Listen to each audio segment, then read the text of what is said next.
In the summer of 2006, a corporate betrayal unfolded that shocked two of the world's biggest brands.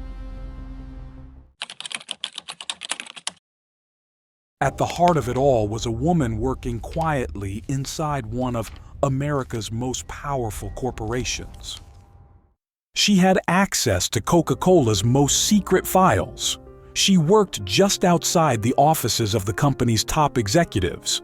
She handled papers no one else could see, documents marked confidential, new product samples, ingredient lists, packaging designs. Her name was Joya Williams. In May 2006, she made a decision that would shake the company to its core. She reached out to Pepsi, and she offered to sell Coca-Cola's most valuable trade secrets for $1.5 million. Not many people knew what was coming, but when that message reached Pepsi's headquarters, it started something that no one could stop.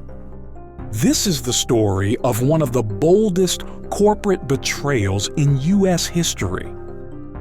At Coca-Cola's global headquarters in Atlanta, security is tight. The company guards its recipes, formulas, and marketing strategies with care. Inside that building, behind locked doors and badge access hallways, Joya Williams worked as an executive assistant. She was 41 years old. She lived in Norcross, Georgia, and her job gave her direct access to Coca-Cola's confidential materials, documents, internal presentations, and even early samples of unreleased products. At her desk, she handled information that only top executives were supposed to see. She knew the schedules of department heads. She helped prepare classified reports. She sat in on high-level meetings. But according to prosecutors, Joya felt unappreciated. Over time, she believed she wasn't paid enough. She saw others move up. She stayed in the same role. By the end of 2005, something changed. She went home for Thanksgiving. There, she met with a longtime friend named Edmund Duhaney. Duhaney was 43 years old. He lived in Decatur, Georgia. He had a background in business and connections in New York. During that holiday visit, Joya shared something personal. She had access to important Coca-Cola secrets, and she believed someone might pay to have them. Together, they began to plan.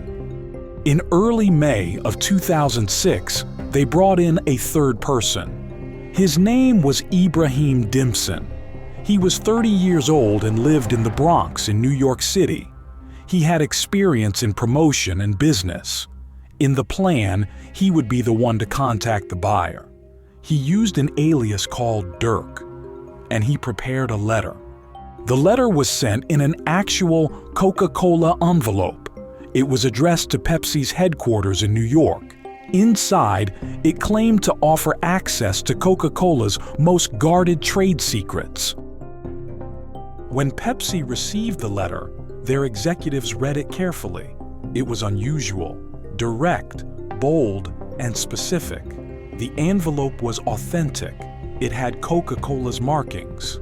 Inside, the message claimed access to Coca-Cola's confidential materials. It said more information was available for a price.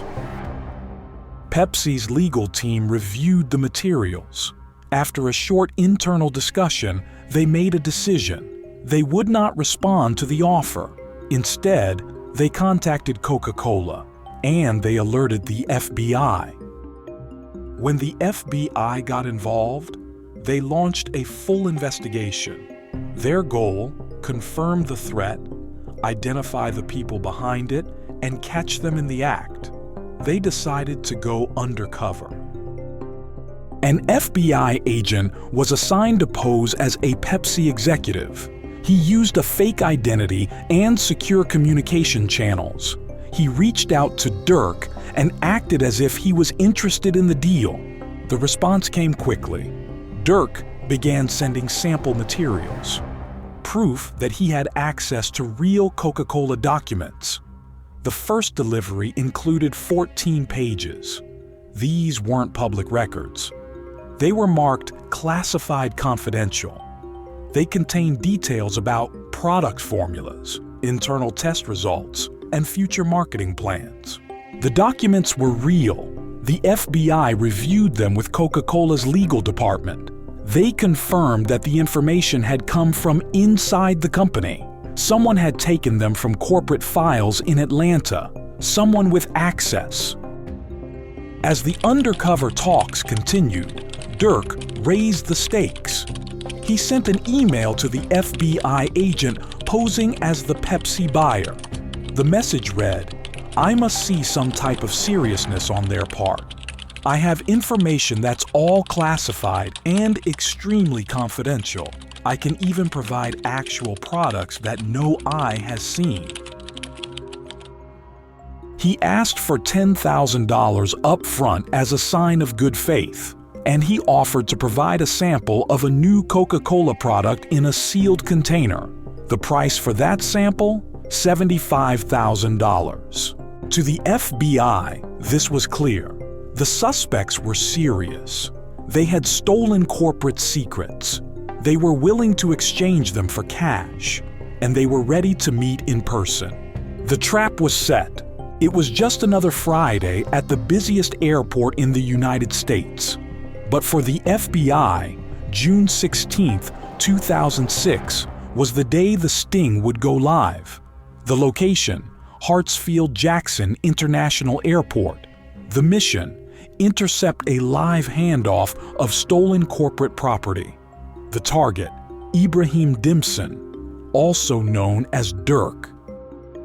At the meeting point, Dimson arrived carrying an Armani Exchange shopping bag. Inside the bag were classified Coca-Cola documents. Some were marketing plans. Others described product concepts still in development. Along with the documents, he brought something even more sensitive: a glass bottle. It contained a liquid sample of a Coca-Cola product that had not yet been released to the public. To Coca-Cola, this was more than just product theft. It was a breach of one of their most tightly guarded operations: new product development. In exchange, the FBI agent gave Dimson $30,000 in cash. The cash was packed inside a Girl Scout cookie box, a trick to keep the exchange low profile in the crowded terminal. The arrangement was simple. If the materials checked out, if the bottle and the documents were confirmed as authentic, Dimson and his team would receive the remaining $15,000, bringing the total payment for this delivery to $45,000. As the investigation continued, the FBI collected more than just handoffs. They followed the communication trail. Phone logs showed that Dimson, Duhaney, and Joya Williams had been in regular contact. Call records matched key dates when documents went missing from Coca-Cola headquarters. But the most damaging evidence came from inside the company itself. Surveillance video taken from Coca-Cola's own security system showed Joya Williams at her desk. She was seen removing files. She was also seen placing the glass bottle, the product sample, into her personal bag. That confirmed it. The leak was internal, and the documents and the bottle were real. The FBI had what they needed. On June 27, 2006, their undercover agent, still posing as a Pepsi executive, made a final offer. He told Dirk he was ready to move forward with the deal. The price, $1.5 million. This wasn't a test payment. This was the full amount, offered in exchange for the remaining Coca-Cola materials. The conspirators accepted. Behind the scenes, Dimson and Duhaney took steps to prepare for the transfer. They opened a joint bank account under both of their names. The account was registered to an address in Decatur, Georgia, the same city where Duhaney lived. They expected the full payment to arrive soon. They were preparing to split the profits. But what they didn't know was that the FBI had been watching every move, every email, every phone call, every transfer. On July 5, 2006, the FBI made their move. That was the date Dimson and Duhaney were supposed to receive the final $1.5 million. Instead, they walked into a sting. The meeting was set at the same airport, Hartsfield-Jackson in Atlanta. FBI agents were already in place. As soon as Dimson and Duhaney arrived, federal agents closed in. Both men were arrested on the spot. Shortly after the arrest, the FBI moved in on the third suspect. Back in Atlanta, Joya Williams was taken into custody. Agents had already gathered the surveillance footage. They had documents from her workstation. They had the bottle she removed. They had testimony from her co-conspirators. The case was complete. From the first letter to the final arrest, it took just 8 weeks. The plan to sell Coca-Cola's secrets for $1.5 million had failed, and all three were now facing serious federal charges. After their arrest on July 5, 2006, all three suspects were brought into federal custody. The charges were serious. They were indicted for wire fraud, conspiracy, and theft of trade secrets. Each charge carried a maximum sentence of 10 years in federal prison and a fine of up to $250,000. The case moved quickly. Federal prosecutors built their argument on the strength of hard evidence. The FBI presented a timeline of events. They showed surveillance video from Coca-Cola's Atlanta office. They showed Williams removing files from her desk. They introduced phone records linking all three defendants before each attempted handoff. And they showed the undercover recordings, where Dimson discussed payments and product samples in his own voice. But the most damaging testimony came from inside the conspiracy. Edmund Duhaney chose to cooperate. On the stand, he testified that Joya Williams was the one who started the plan.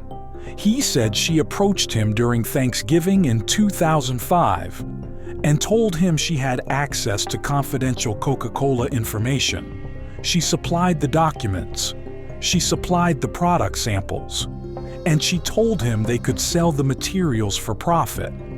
The jury listened to days of testimony. They heard emails read aloud. They saw the materials seized from the airport. And on February 2, 2007, the jury returned with a verdict. Joya Williams was found guilty of all charges. On May 23, 2007, U.S. District Judge J. Owen Forrester delivered the sentence. Williams was sentenced to 8 years in federal prison, a total of 96 months behind bars. She was also ordered to pay $40,000 in restitution and serve 3 years of supervised release after her prison term. Judge Forrester called the crime serious and said it represented a dangerous abuse of trust. Her co-conspirators also faced justice. Ibrahim Dimson pled guilty. He admitted his role in the plot and received a sentence of 5 years in prison. That's 60 months, plus $40,000 in restitution. Edmund Duhaney, who cooperated with investigators, received a reduced sentence. He was given credit for his testimony and served a shorter prison term, though exact details were not made public in all sources. The courtroom phase was over. The sentencing was final, and the case, once hidden behind corporate walls, had become a federal example of how seriously trade secret theft is taken in the United States. After the trial ended, federal officials held a press conference. They thanked the agencies involved. They listed the charges, and they made one thing clear. Without Pepsi's decision to come forward, this case may never have been exposed. U.S. Attorney David Namias praised Pepsi publicly. He said they did not hesitate. They didn't try to take advantage of the offer. They didn't stay silent. Instead, they immediately alerted the proper authorities. It was a reminder ethics still matter. The Coca-Cola espionage case sent a clear message to companies around the world. Trade secrets are valuable and vulnerable. What Joya Williams stole weren't weapons or money, but to a business like Coca-Cola, the contents of a confidential marketing strategy or an unreleased product sample can be worth millions. This case showed that even a single employee with access and a motive can cause serious harm. Joya Williams began her sentence in 2007. Ibrahim Dimson followed. Edmund Duhaney served his time as well. And Coca-Cola made changes to its internal policies, strengthening access controls, improving surveillance, and updating how trade secrets were handled. Today, the story is rarely mentioned, but the lesson remains. In an age where information moves fast and competitors are just a click away, trust is everything. And in this case, trust was broken.